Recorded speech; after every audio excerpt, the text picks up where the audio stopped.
Le second livre de Samuel, chapitre 12.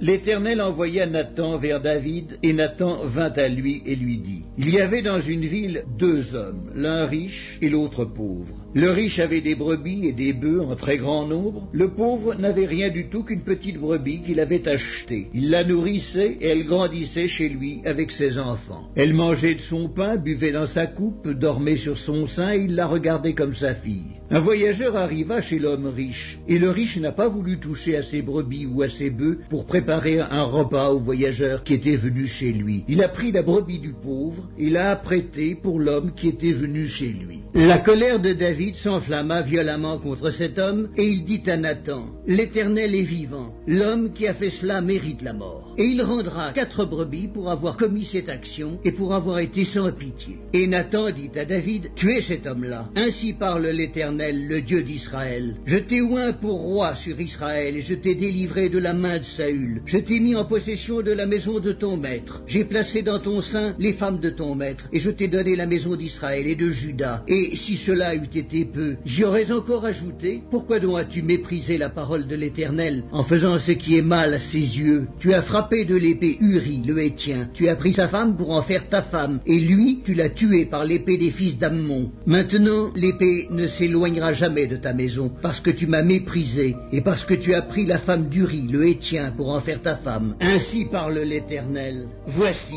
je vais faire sortir de ta maison le malheur contre toi, et je vais prendre sous tes yeux tes propres femmes, pour les donner à un autre qui couchera avec elles à la vue de ce soleil. Car tu as agi en secret, et moi, je ferai cela en présence de tout Israël et à la face du soleil.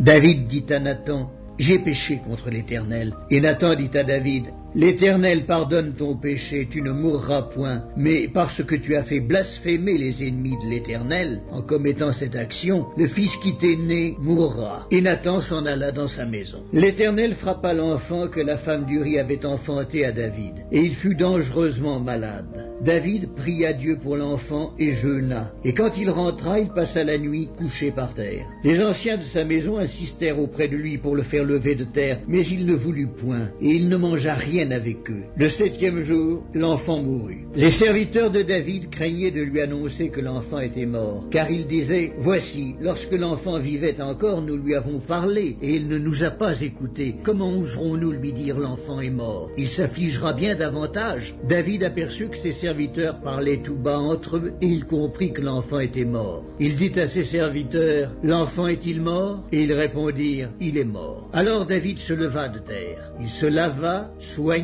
et changea de vêtements. Puis il alla dans la maison de l'Éternel et se prosterna. De retour chez lui, il demanda qu'on lui servît à manger, et il mangea. Ses serviteurs lui dirent, « Que signifie ce que tu fais? Tandis que l'enfant vivait, tu jeûnais et tu pleurais, et maintenant que l'enfant est mort, tu te lèves et tu manges ?» Il répondit, « Lorsque l'enfant vivait, je jeûnais et je pleurais, car je disais, qui sait si l'Éternel n'aura pas pitié de moi et si l'enfant ne vivra pas? Maintenant qu'il est mort, pourquoi jeûnerais-je? Puis-je le faire revenir? J'irai vers lui, mais il ne reviendra pas vers moi. » David consola Bathsheba, sa femme, et il alla auprès d'elle et coucha avec elle. Elle enfanta un fils qu'il appela Salomon et qui fut aimé de l'Éternel. Il le remit entre les mains de Nathan le prophète, et Nathan lui donna le nom de Jédidja à cause de l'Éternel. Joab, qui assiégeait Rabba des fils d'Ammon, s'empara de la ville royale et envoya des messagers à David pour lui dire, « J'ai attaqué Rabba, et je me suis déjà emparé de la ville des eaux. Rassemble maintenant le reste du peuple, campe contre la ville, et prends-la, de peur que je ne la prenne moi-même et que la gloire ne m'en soit attribuée. »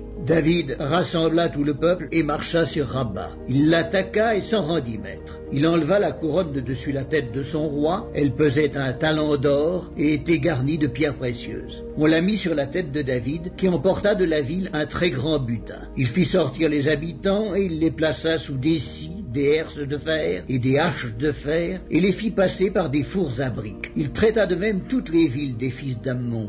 David retourna à Jérusalem avec tout le peuple.